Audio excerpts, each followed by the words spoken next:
अब तमोगुण भगवान शंकर की पूजा की थी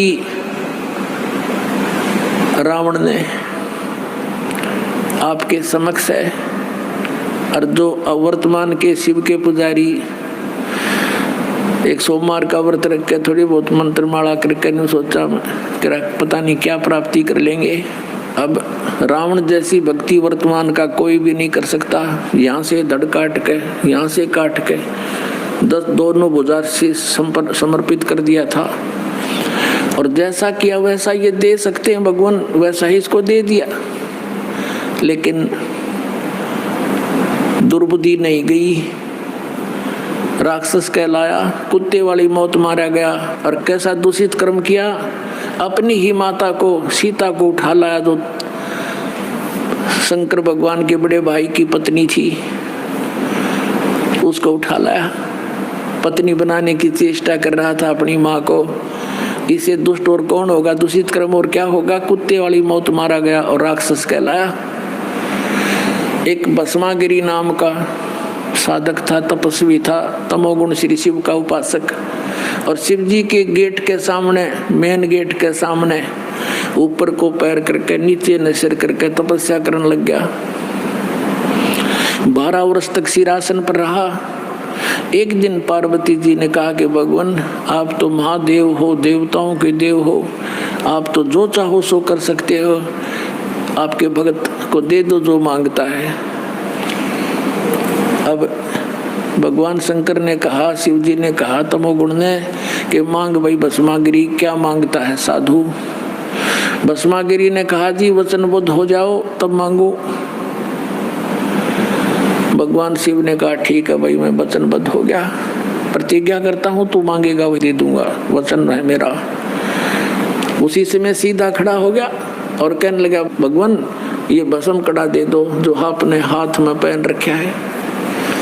उस भस्म कड़े में एक शक्ति थी, उसको मालूम था कि जिसके सिर के ऊपर ऐसे करके यूं कह दिया कि भस्म, वो व्यक्ति, वो पशु पक्षी भस्म हो जाता था।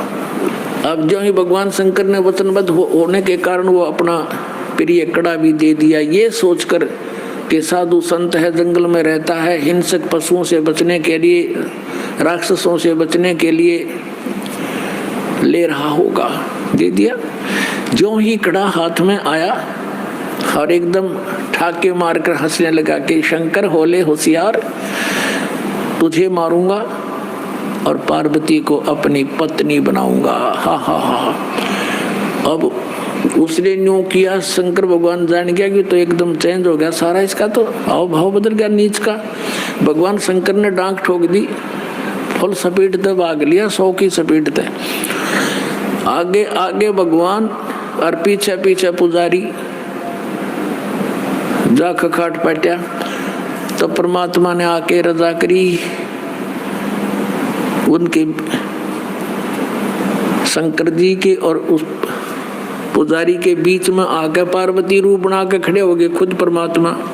और वो तो पार्वती के लिए भाग ही रहा था, उसने सोचा चल 2 बात कर लेता हूँ, पार्वती से रुक गया।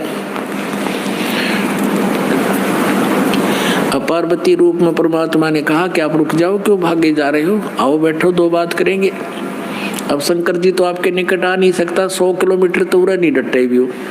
अब वो निश्चिंत होकर खड़ा हो गया।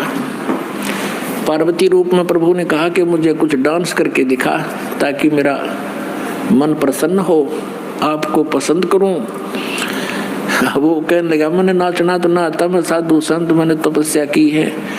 तो पार्वती रूप में भगवान ने कहा कि मैं सिखाती हूँ तुझे, पहले डांस करके दिखा मुझे। इस हाथ को ऐसे कर, इस पैर को ऐसे कर, इसको ऐसे कर, इसको ऊपर ला, इसको नीचे कर। धीरे धीरे जिस हाथ में उसको कड़ा था वो सिर पर आ गया ना, तो उस बूढ़ी बूझ के जब कह दिया भस्म, तो भस्मागिरी नष्ट हुआ। अब उस कड़े को लेकर विष्णु रूप धारण करके परमात्मा शंकर भगवान के से काफी आगे खड़े हो गए और कहा कहाँ दौड़ रहे हो। बोले नाथ कहाँ चले, शंकर जी कहाँ जा रहे हो, कि भाग ले विष्णु भाग ले, पीछे एक दुष्ट आ रहा है, उसने मेरे से धोखा किया है। तब विष्णु रूप में प्रभु ने कहा कि देखिए तेरा कड़ा मैं ले आया, उससे भाग डरे मत, वो मैंने नाश मार दिया है। कि नहीं नहीं ये कोई और होगा, कि वही है, चिंता ना करें। दौड़ता दौड़ता पूछ रहा कैसे क्या कर दिया? कि मैंने उसको ऐसे ऐसे पार्वती रूप बनाया, उसके सामने खड़ा हो गया, उसको गंड नाच नचा के और उसको ऐसे किया, जब वो मार दिया। शंकर भगवान ने कहा मुझे उसकी वो ऐसे दिखा दे, राख कहाँ से जलिया है। वो ला के दिखा लिया ना कि यो पड़ा उसकी राख। जब कलेजे की धड़कन बंद हुई भगवान शिव जी की, जिसको अविनाशी कहा करते, अजरो अमर मृत्युंजय कालंजय सर्वेश्वर महेश्वर। बताओ, ये थे हमारे टीचर हिंदू धर्म के नकली गुरु, मूर्ख बना रहे हमारे को हजारों वर्षों से। अब भस्मा गिरी जैसा नीच कर्म कौन करेगा?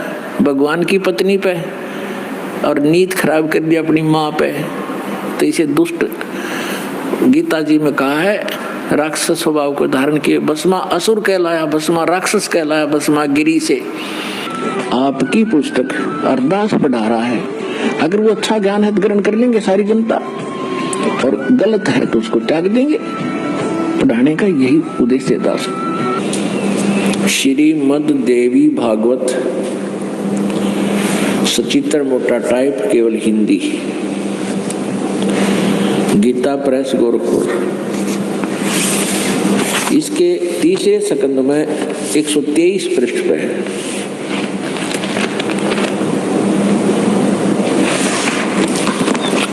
ये है संक्षिप्त देवी भागवत तीसरा स्कंद, पृष्ठ 123 पृष्ठ। यहां से शुरू करते हैं। भगवान विष्णु जी अपनी माता दुर्गा की महिमा करता है और तुम शुद्ध स्वरूपा हो, यह सारा संसार तुम्हीं से उद्भासित हो रहा है। मैं ब्रह्मा और शंकर हम सभी तुम्हारी कृपा से विद्यमान हैं। हमारा आविर्भाव बिन जन्म, तिरोभाव बिन मृत्यु हुआ करता है। हमारा तो जन्म और मृत्यु, आविर्भाव और तिरोभाव होता है, अर्थात हम अविनाशी नहीं हैं। केवल तुम ही नित्य हो, तुम ही अविनाशी हो, जगत जननी हो, प्रकृति और सनातनी देवी हो। ये प्रकृति भी दुर्गा को कहते हैं। अब यहाँ देखिएगा, भगवान शंकर बोले, देवी यदि महाभाग विष्णु तुम्ही से उत्पन्न हुए हैं, प्रकट हुए हैं, तो उनके बाद उत्पन्न होने वाले ब्रह्मा भी तुम्हारे ही बालक हुए। फिर मैं तमोगुणी लीला करने वाला शंकर क्या तुम्हारी संतान नहीं हुआ? अर्थात मुझे भी उत्पन्न करने वाली तुम ही हो। शिवे, संपूर्ण संसार की सृष्टि करने में तुम बड़ी चतुर हो। इस संसार की सृष्टि, स्थिति और संहार में तुम्हारे गुण सदा समर्थ हैं। उन्हीं तीनों गुणों से उत्पन्न हम ब्रह्मा, विष्णु एवं शंकर, यानी रजगुण ब्रह्मा, सतगुण विष्णु, तमगुण शिव जी शंकर, नियम अनुसार कार्य में तत्पर रहते हैं। अब इस पवित्र पुराण ने तीसरे स्कंद में 123 पृष्ठ पर यह स्पष्ट कर दिया कि ब्रह्मा, विष्णु, महेश ये तीनों नासवान हैं और दुर्गा इनकी जन्म देने वाली है, इनकी माता है, जननी है।